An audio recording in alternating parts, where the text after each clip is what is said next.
As alterações climáticas, de facto, produziram-se numa rapidez, em termos de história da Terra e mesmo de história humana, surpreendente. Nós hoje temos meios de identificar a composição química da nossa atmosfera desde pelo menos há 800 mil anos, com rigor, observando as atmosferas fósseis que ficaram conservadas nos ice cores, nas amostras de gelo que conseguimos identificar na Groenlândia ou na Antártida, e sabemos perfeitamente que a atmosfera, na altura da Revolução Industrial, teria, em termos de dióxido de carbono, teria à volta de 270 a 280, enfim, há aqui uma pequena diferença, porque há as chamadas curvas de Killing, não é? Portanto, mas à volta de 270 ppm de CO2. E a União Europeia, antes desta fase febril das dívidas soberanas, tinha definido como objetivo da política interna e externa da União, ou seja, da diplomacia climática da União, que não se deveria ultrapassar 450 ppm de CO2, na medida em que se considerava, enfim, embora exista uma polémica muito viva sobre este limite de 450 ppm de CO2, considerava-se que mais do que isso, não é? Mais do que isso, seria entrar numa zona muito perigosa, uma zona em que as alterações climáticas iriam acarretar, no final deste nosso século, mudanças de temperatura média de mais de 2 graus centígrados. Ou seja, há aqui uma escolha, um compromisso, uma constatação também, de que até 2 graus de mudança média da temperatura em relação ao período pré-industrial, essa mudança é uma mudança não só inevitável, como talvez seja uma mudança que pode ser gerida com transtornos. Agora, mais do que isso, torna-se complicado. E, portanto, a política europeia, neste domínio, tem sido a política no âmbito da Convenção de Clima e no âmbito do Protocolo de Kyoto, que faz parte dessa Convenção, tem sido a de tentar que as concentrações de CO2 não ultrapassem os 450 ppm de CO2. E isto significa uma política dupla, uma política de mitigação. Mitigação significa diminuir as emissões de forma a garantir que não há uma concentração para lá desse limite, e de adaptação, porque mesmo com 2 graus nós vamos ter mudanças. Se neste momento em que a mudança não atingiu sequer 1 grau centígrado, já sentimos na pele as ondas de calor, os fenómenos meteorológicos extremos, evidentemente com mais 1 grau, que me parece perfeitamente inevitável, certamente que vamos ter impactos perigosos. Todavia, mais perigoso do que 2 graus será 3 graus, mais perigoso do que 3 graus serão 4 graus.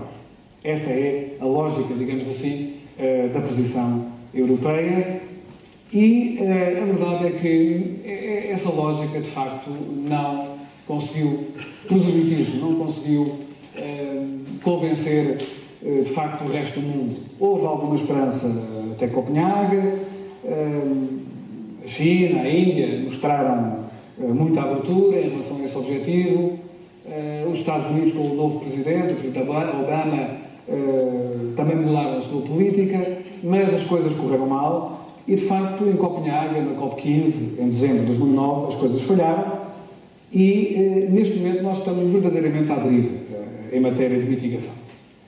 Em vez das 37 gigatoneladas de CO2 dos anos 90, nós hoje andamos perto das 50 gigatoneladas de CO2 de emissões. Chegámos ao final do prazo de validade de Kyoto, 31 de dezembro de 2012, sem alternativa. E, last but not least, quem acredita na Previdência tem aqui um sinal. No Dia da Europa, 9 de maio de 2013, ultrapassámos a barreira dos 400 ppm. Não dos 450, mas dos 400 ppm de CO2. Ou seja, uma quantidade de concentração de CO2 na atmosfera que, historicamente, terá ocorrido apenas há 3, 4 ou 5 milhões de anos, ainda antes da existência da nossa humanidade como civilização. E, mais uma vez, as seguradoras. Ou seja, neste momento, é um aspecto lamentável, temos que reconhecer a tristeza de tudo isto. Há um silêncio das políticas públicas a nível das alterações climáticas. Há um silêncio ensurdecedor na Europa. Ensurdecedor na Europa. Há um silêncio cúmplice nos Estados Unidos, infelizmente. Talvez o único país do mundo onde existe alguém a nível do governo que fala neste assunto seja a China. Honra seja feita ao governo chinês, porque em relação a todos os outros países do mundo as preocupações são outras. Quem é que fala sobre isto hoje? Falam os negócios, as companhias de seguros, os think tanks económicos, os think tanks financeiros. Curiosamente é aí que nós temos gente a falar sobre isso. Ainda há menos de um mês, em Londres, uma reunião das companhias seguradoras mundiais alertava justamente para este esquecimento. E dizia o porta-voz desse grupo de seguradoras, que os governos podem ter hoje problemas de austeridade orçamental no curto prazo, não é? Mas no longo prazo eles vão ter e vão ficar expostos, muito expostos, à necessidade de reparar infraestruturas destruídas ou danificadas por tempestades. E material também dessa conferência de Londres, enfim, não é nada que os presentes aqui não conheçam, que é justamente, podemos ver aquela linha, não é? No fundo, que mostra, de facto, a tendência para um aumento do número de eventos climáticos extremos, inundações, ondas de calor, fenómenos relacionados com as alterações climáticas e também os prejuízos cobertos e descobertos. Portanto, ou seja, há uma tendência para um maior número, mas há também uma tendência para uma maior quantidade de prejuízos e também para uma maior quantidade de prejuízos não cobertos, o que é natural. As companhias de seguros que sempre financiaram esta investigação, é verdade. Quando os governos não ligavam a isto, as companhias de seguros, por razões óbvias, não é? De interesse próprio, financiavam investigações nesta área e começam a afastar-se de áreas de negócio que tenham uma relação direta, ou pelo menos evidente, direta não será, mas evidente sim, com as alterações climáticas. E a Agência Internacional de Energia, que não é propriamente uma agência internacional caracterizada por grandes preocupações ambientais, num relatório também do mês passado, chamava a atenção para o facto verdadeiramente preocupante de que, com esta trajetória, nós vamos chegar a 2010, não é com 2100, perdão, não é com mais 2 graus, é com mais 5,3 graus de temperatura média ou mesmo mais. Não é? Portanto, no fundo,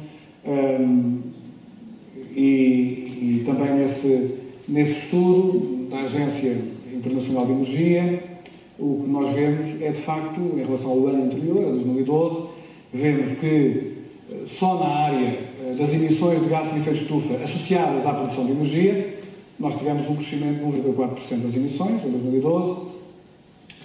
Fenómenos curiosos também, os Estados Unidos baixaram as emissões em 200 milhões de toneladas, megatoneladas.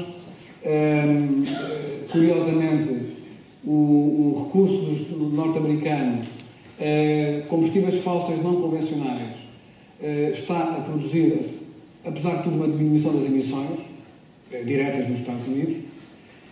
No caso da Europa, nós temos uma diminuição também menos significativa, menos 50 milhões de toneladas, embora, por exemplo, num país como a Alemanha, nós tivemos uma emissão das emissões.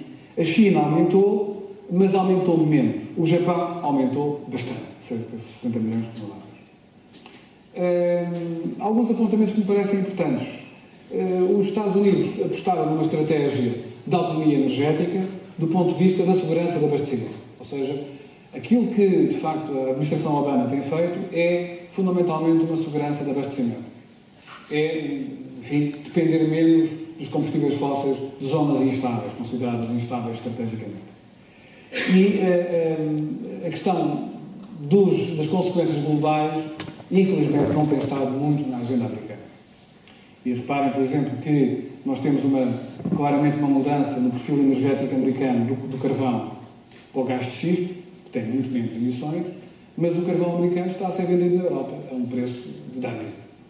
Portanto, as emissões não são feitas na América, mas são feitas na Europa. Não é? E são feitas na Europa porque a Europa hoje está completamente à deriva. As fontes não convencionais de gás natural e petróleo têm aspectos ambientais ainda não completamente avaliados. Ou seja, novas fontes, a coal bed methane, o shale gas, oil tar sands, que são traduzidos em português como areias bituminosas, o coal based liquid e outras fontes não convencionais, têm impactos que não sabemos ainda. Por exemplo, o gás de xisto terá certamente impactos nos lençóis de água subterrânea, lençóis freáticos, porque utiliza uma técnica de fraturação hidráulica que é impossível que não tenha consequências negativas nas águas subterrâneas. Estas tendências, no fundo, nós estamos numa fase muito delicada, porque temos tendências que já vêm de trás, antes da crise, curiosamente, para uma regressão energética, isto é, para o aumento de fontes de combustíveis fósseis consideradas até há muito pouco tempo como ultrapassadas, ou seja, nomeadamente a intensificação do carvão. Portanto, em 2007, este slide fala de 2007, em 2007 o consumo de petróleo cresceu 1,1%, abaixo da média de 2006, o consumo de gás natural aumentou 3,1%, do ponto de vista ambiental é positivo, o gás natural tem menos impacto ambiental do que o carvão, muito menos do que o petróleo, mas o consumo de carvão foi o que mais aumentou em 2007, 4,5%. E esta tendência tem vindo, de facto, a acentuar-se. O World Resources Institute, no relatório deste ano, estima que mais de 1.199 centrais termoelétricas a carvão, e reparem, estamos a falar de centrais a carvão que não estão adaptadas com tecnologia de CCS, de captura e sequestro de carbono, são centrais que emitem o CO2 para a atmosfera, pura e simplesmente, estão encomendadas, não é? Portanto, e algumas delas estão encomendadas na Europa, não é? Na Polónia, na Alemanha, 10. O mercado de carbono europeu está agonizante. A tonelada do CO2 no mercado das emissões está a ser vendida a 2 euros, e mesmo abaixo de 2 euros. O Parlamento Europeu teve um comportamento que eu não cheguei a perceber a razão, mas a verdade é que no dia 16 de abril o Parlamento Europeu votou contra uma proposta da Comissão para tentar fazer um reshaping do mercado das emissões, portanto retirar 800 milhões de licenças de emissão para tentar fazer subir o preço de cada uma delas, não é? E votou contra, mas felizmente no dia 3 de julho, portanto antes desta conferência, não é? O Parlamento voltou a fazer uma segunda votação e essa proposta foi aprovada. E em Portugal as coisas não vão melhor, como sabemos, também aqui. Em 2010, Portugal foi um dos 10 países com melhor desempenho no setor elétrico. A eletricidade representa 21% da energia final.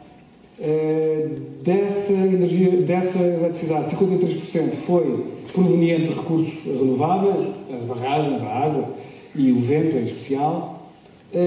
Um aumento muito significativo. O mais surpreendente é, claro, que 2010 foi um bom ano do ponto de vista hídrico, mas mesmo descontando isso, de facto, o aumento é único em termos internacionais. Nós passámos de 27,8% de eletricidade de fontes renováveis em 2008, subimos para 36,5% em 2009 e depois, de facto, um recorde de 52% em 2010. Isto significou uma redução em 10% da fatura de 8,2 mil milhões de euros na importação de combustível. Portanto, isto mesmo do ponto de vista da balança de pagamentos é uma aposta interessante. O Governo não pensa assim, não é? Portanto, e a verdade é que, para além do país ter mergulhado numa polémica sobre tarifas elétricas, em que a componente renovável foi diabolizada, mas diabolizada intencionalmente pelos homens das combustíveis fósseis, pelos homens do nuclear, não é? Que estão à espera de um milagre do nuclear em Portugal, a verdade é que todos os objetivos têm sido reduzidos. Este Governo não tem visão estratégica para nada e também não é na energia que ia ter, não é? Portanto, estamos a ser governados por pessoas completamente, enfim,